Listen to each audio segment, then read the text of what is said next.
Hello friends, ಅಸ್ಸಲಾಮು ಅಲೈಕುಮ್. ಎಲ್ಲರಿಗೂ ನಮಸ್ಕಾರ. Welcome to my channel me and my angels. ಇವತ್ತು ನಾನು ಇನ್ಸ್ಟೆಂಟ್ ಜಿಲೇಬಿನ ಕ್ರಿಸ್ಪಿಯಾಗಿ ಜ್ಯೂಸಿಯಾಗಿ ಹೇಗೆ ಮಾಡ್ಕೊಳ್ಳೋದು ಅಂತ ಹೇಳ್ತೀನಿ. ತುಂಬ ಸಿಂಪಲ್ಲಾಗಿ ಮಾಡ್ಕೋಬೋದು ಫ್ರೆಂಡ್ಸ್. ನೋಡಿ ಎಷ್ಟು ಜ್ಯೂಸಿಯಾಗಿದೆ, ಟೇಸ್ಟೂ ಸೂಪರಾಗಿರುತ್ತೆ.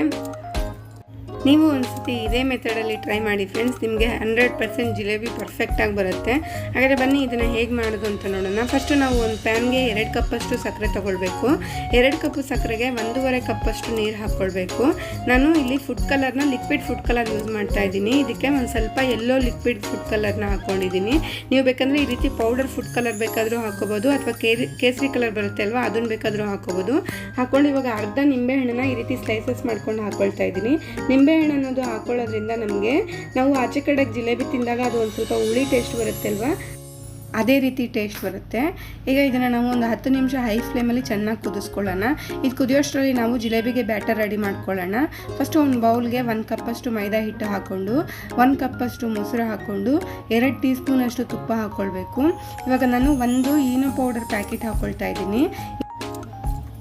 ಈನೋ ಪೌಡರ್ ಹಾಕ್ಕೊಂಡು ಈ ರೀತಿ ಎಲ್ಲ ಚೆನ್ನಾಗಿ ಮಿಕ್ಸ್ ಮಾಡ್ಕೊಳ್ಬೇಕು.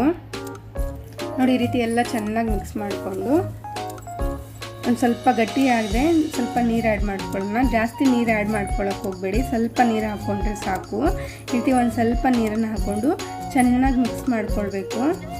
ಈ ರೀತಿ 1 ನಿಮಿಷ ಹಾಗೆ ಚೆನ್ನಾಗಿ ಮಿಕ್ಸ್ ಮಾಡಿದ್ರೆ ಈ ರೀತಿ ಕನ್ಸಿಸ್ಟೆಂಟಿಯಲ್ಲಿ ಬರುತ್ತೆ. ಈ ಕನ್ಸಿಸ್ಟೆಂಟಿಯಲ್ಲಿದ್ದರೆ ಸಾಕು. ಇವಾಗ ನಾವು ಜಿಲೇಬಿ ಮಾಡ್ಕೊಳ್ಳೋಣ. ಇವಾಗ ನಾನು ಈ ರೀತಿ ಒಂದು ಕೇಕ್ ಡೆಕೋರೇಟ್ ಮಾಡೋ ಪೇಪರ್ ಬರುತ್ತೆ ಅಲ್ವಾ, ಅದರಲ್ಲಿ ನಾನು ಹಾಕ್ಕೊಳ್ತಾ ಇದ್ದೀನಿ. ನೀವು ಬೇಕಂದರೆ ನಾರ್ಮಲ್ ಹಾಲ್ ಕವರಲ್ಲಾದರೂ ಹಾಕೋಬೋದು, ಅಥವಾ ಪಾಲಿಥಿನ್ ಕವರಲ್ಲಾದರೂ ಹಾಕೋಬೋದು, ಅಥವಾ ನಮ್ಮ ಹತ್ರ ವಾಟರ್ ಕ್ಯಾನ್ ಇರುತ್ತಲ್ವ, ವಾಟರ್ ಕ್ಯಾನಲ್ಲೂ ಹಾಕ್ಕೊಂಡು ಜಿಲೇಬಿ ಅನ್ನೋದು ಮಾಡ್ಕೊಳ್ಬೋದು. ಈ ರೀತಿ ಎಲ್ಲ ಫಿಲ್ ಮಾಡಿಕೊಂಡು ಇದನ್ನು ರೆಡಿ ಮಾಡಿ ಇಟ್ಕೊಳ್ಳೋಣ. ಇವಾಗ ನಮಗೆ ಪಾಕ ಅನ್ನೋದು ರೆಡಿ ಆಗಿರುತ್ತೆ ಫ್ರೆಂಡ್ಸ್. ಒಂದು 10 ನಿಮಿಷ ಹೈ ಫ್ಲೇಮಲ್ಲಿ ಕುದಿಸಿದ್ರೆ ಸಾಕು ಪಾಕನ. ನೋಡಿ ಫ್ರೆಂಡ್ಸ್, ರೆಡಿ ಆಗಿದೆ ಪಾಕ. ಇವಾಗ ಈ ನಿಂಬೆಹಣ್ಣು ಪೀಸಸ್ಗಳನ್ನ ಪಕ್ಕಕ್ಕೆ ತೆಕ್ಕೊಳ್ಳೋಣ. ಈ ರೀತಿ ಪಕ್ಕಕ್ಕೆ ತೆಕ್ಕೊಂಡು ಇವಾಗ ನಾವು ಜಿಲೇಬಿ ಮಾಡ್ಕೊಳ್ಳೋಣ. ಜಿಲೇಬಿಗೆ ಒಂದು ಪ್ಯಾನಲ್ಲಿ ಎಣ್ಣೆ ಹಾಕ್ಕೊಂಡು, ಪ್ಯಾನ್ ಅನ್ನೋದು ಈ ರೀತಿ ಅಗಲ ಇರೋದನ್ನು ತಗೊಳ್ಳಿ ಜಿಲೇಬಿ ಮಾಡೋಕ್ಕೆ. ಈ ರೀತಿ ಕಟ್ ಮಾಡಿಕೊಂಡು ಇವಾಗ ಎಣ್ಣೆ ಚೆನ್ನಾಗಿ ಕಾದ್ಮೇಲೆ ನಾವು ಜಿಲೇಬಿ ಹಾಕ್ಕೊಳ್ಬೇಕು. ಜಿಲೇಬಿ ಎಲ್ಲ ಹಾಕ್ಕೊಂಡು ಆದಮೇಲೆ ಫ್ಲೇಮ್ ಅನ್ನೋದು ಮೀಡಿಯಮ್ ಮಾಡ್ಕೊಳ್ಳೋಣ. ಜಿಲೇಬಿ ಹಾಕೋವರೆಗೂ ಹೈ ಫ್ಲೇಮಲ್ಲಿ ಇರಬೇಕು, ಹಾಕಿದ್ಮೇಲೆ ಮೀಡಿಯಮ್ ಫ್ಲೇಮ್ ಮಾಡ್ಕೊಳ್ಬೇಕು.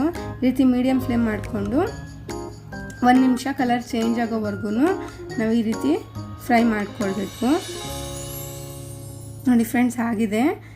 ಇಷ್ಟು ಫ್ರೈ ಆದರೆ ಸಾಕು. ಇವಾಗ ಇದನ್ನು ನಾವು ಸಕ್ಕರೆ ಪಾಕದಲ್ಲಿ ಹಾಕ್ಕೊಳ್ಳೋಣ. ಸಕ್ಕರೆ ಪಾಕದಲ್ಲಿ ಹಾಕ್ಕೊಂಡು ಒಂದು 3-4 ನಿಮಿಷ ಸಕ್ಕರೆ ಪಾಕದಲ್ಲಿ ಇದನ್ನು ನೆನೆಯಕ್ಕೆ ಬಿಡಬೇಕು.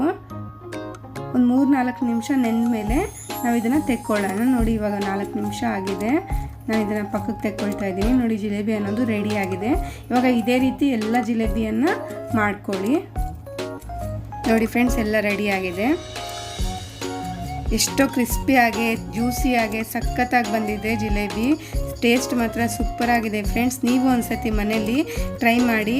ನಿಮ್ಗೆ ಏನಾದರೂ ಈ ರೆಸಿಪಿ ಇಷ್ಟ ಆದರೆ ಪ್ಲೀಸ್ ನನ್ನ ಚಾನಲ್ನ ಸಬ್ಸ್ಕ್ರೈಬ್ ಮಾಡ್ಕೊಳ್ಳಿ ಫ್ರೆಂಡ್ಸ್. ಲೈಕ್ ಮಾಡಿ, ಶೇರ್ ಮಾಡಿ, ಕಮೆಂಟ್ ಮಾಡಿ. Thanks for watching my channel.